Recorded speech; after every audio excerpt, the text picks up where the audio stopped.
essayer de survivre, voilà. Mais on se débrouille à la débrouille, oui, pour manger aussi. Il y a beaucoup de gens maintenant actuellement que je vois aussi qui font les poubelles. Je vois beaucoup de personnes âgées qui sont là, qui sont dignes, que je connais, et qui vont faire les poubelles, et ça me fait mal tout ça, de voir tout ça. Parce que finalement, au lieu d'avancer, on s'enfonce dans le trou. Plus ça va, plus on s'enfonce dans le trou. Et c'est pas normal. L'autre volet qui nous permet de lutter pour le pouvoir d'achat de nos compatriotes, c'est évidemment le combat pour la baisse des prix. La vie devient de plus en plus dure. Quand vous voyez même les prix, même à Lidl, qui augmentent de plus d'1 euro, 1,50 €, à Auchan, pareil, 50, 60 centimes, 1,50 €. Mais c'est pas normal, on n'arrive plus à survivre.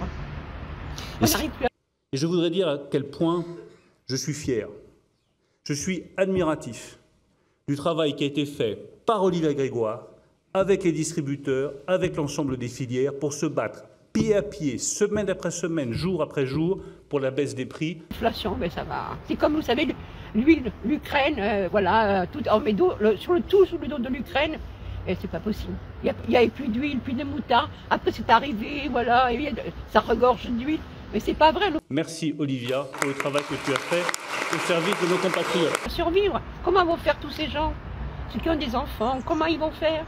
Vous allez au magasin, et vous dites 50 €, vous n'avez rien dans le sac. Vous n'avez rien. Mais ce qui s'appelle rien. Tout a augmenté, mais écoutez, c'est plus possible. Moi, en priorité, c'est mon loyer à payer, le gaz, l'électricité, le téléphone et la mutuelle. Voilà, c'est tout. Après, le reste, je survis. Mais vous savez, beaucoup de gens font les poubelles le soir.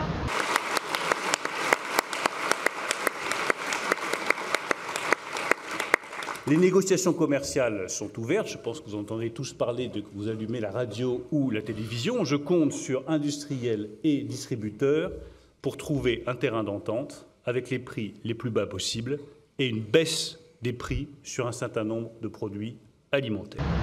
Beaucoup de gens font les poubelles tous les jours, tous les matins. Je vois même la bagarre autour des poubelles. Oui, ils se battent. Les gens se battent. Et c'est horrible. Moi, je dis, au lieu d'augmenter, il ferait mieux de baisser les prix.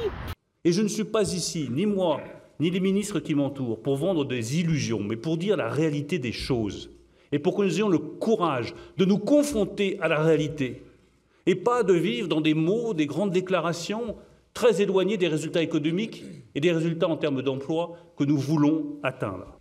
Je vais vous prendre un exemple sur lequel je veux persister et signer. L'emploi des plus de 55 ans. Qui peut accepter qu'en France, le taux d'emploi des plus de 55 ans soit 15 à 20 points inférieur à celui d'autres grandes nations européennes, qui n'est pas révolté par ce scandale social qui est un scandale humain de laisser de côté autant nos compatriotes au motif qu'ils auraient dépassé les 55 ans. Et je fais les ménages, je m'occupe des personnes âgées, je donne quelques cours de français, j'aide des gens sur le marché, je me débrouille. Je vous le dis avec beaucoup de cœur, ce n'est pas un sujet économique, c'est un sujet humain, national et démocratique. J'ai travaillé là jusqu'à 14 ans, jusqu'à 65 ans, puis j'ai continué à travailler après jusqu'à 60. Les plus de 55 ans, je m'en approche dangereusement. Roland Lescure, je crois, a même dépassé le cap. Eh bien, Roland apporte la preuve que les plus de 55 ans sont efficaces et utiles à la nation française. J'espère.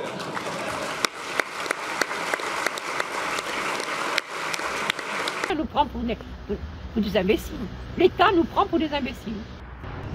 Pour moi, tout le monde s'en fout. Gauche, droite, tout le monde s'en fout. Je suis écœurée, tout le monde s'en fout. Voilà. On va parler de ça, 2 jours, 3 jours après c'est fini, c'est tout oublié. Voilà. Les gens vont leur couper leur chauffage, l'électricité, ils vont rester dans l'ombre et on va les trouver morts chez eux. Voilà, c'est ça. Ça s'est passé dans plusieurs fois que j'ai connu. Ils sont une chance, ils ne sont pas un poids. Leur expérience est précieuse et leur savoir-faire doit être transmis. Je veux dire à tous les chefs d'entreprise qui sont présents dans cette salle, ils sont nombreux. Ils font un travail exceptionnel au service de notre nation.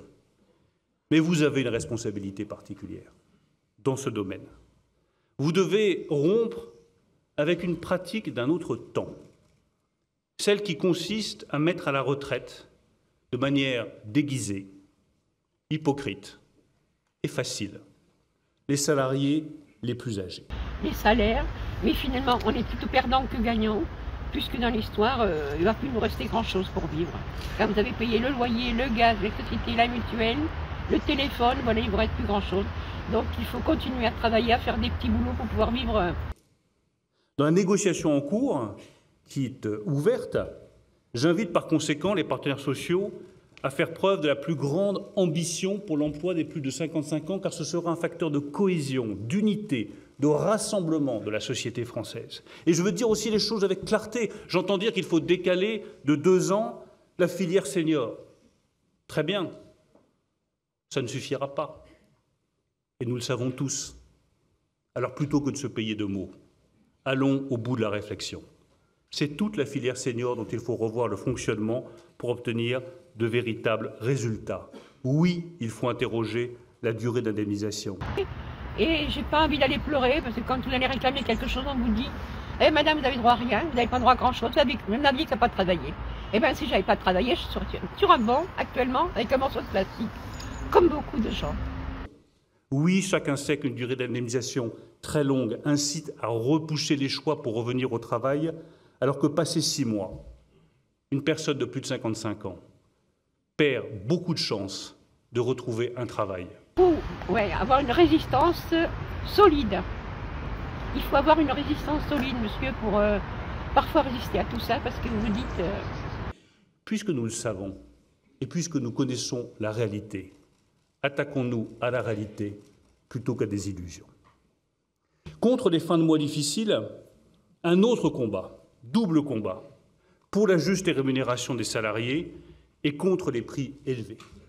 Je tiens à remercier les entreprises qui ont augmenté les salaires en 2023 et qui ont permis d'accompagner cette crise inflationniste qui a tellement brutalisé nombre de nos compatriotes. Et je veux les inciter à continuer, évidemment, dans cette voie en 2024, en utilisant tous les instruments à leur disposition, les primes défiscalisées et les heures supplémentaires en particulier. M. Macron a augmenté les retraites, les salaires, mais finalement, on est plutôt perdant que gagnant. C'est-à-dire que le loyer devient de plus en plus cher, les mutuelles qui ont encore augmenté là, puisque je viens de recevoir la facture, 152 € par mois de mutuelle. Les loyers, il va y avoir une augmentation de 2,6 ou 2,9. Au lieu de baisser les charges, on nous augmente. Je souhaite aussi que nous menions à terme la réflexion qui a été ouverte dans le rapport Bozio-Wasmer sur les allègements de charges pour lutter contre la smicardisation de notre société. La smicardisation de notre société ne fait pas un avenir pour nos compatriotes. Elle crée beaucoup d'inquiétudes et dans le fond beaucoup de découragement.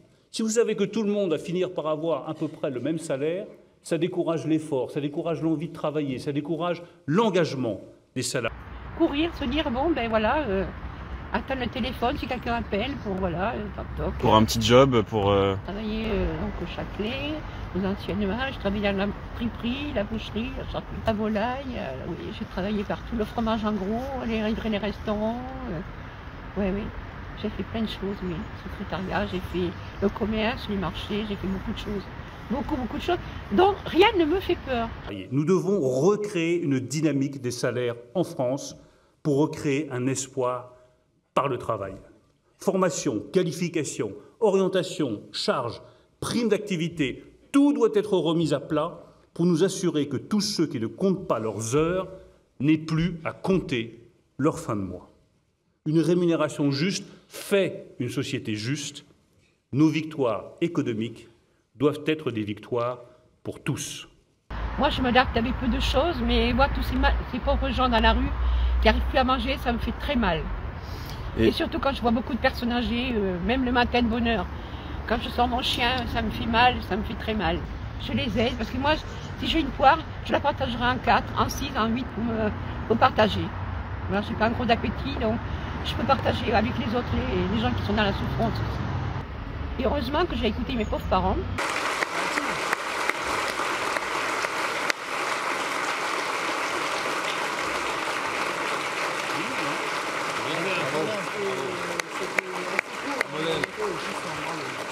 Allez, on va y voir tout le monde.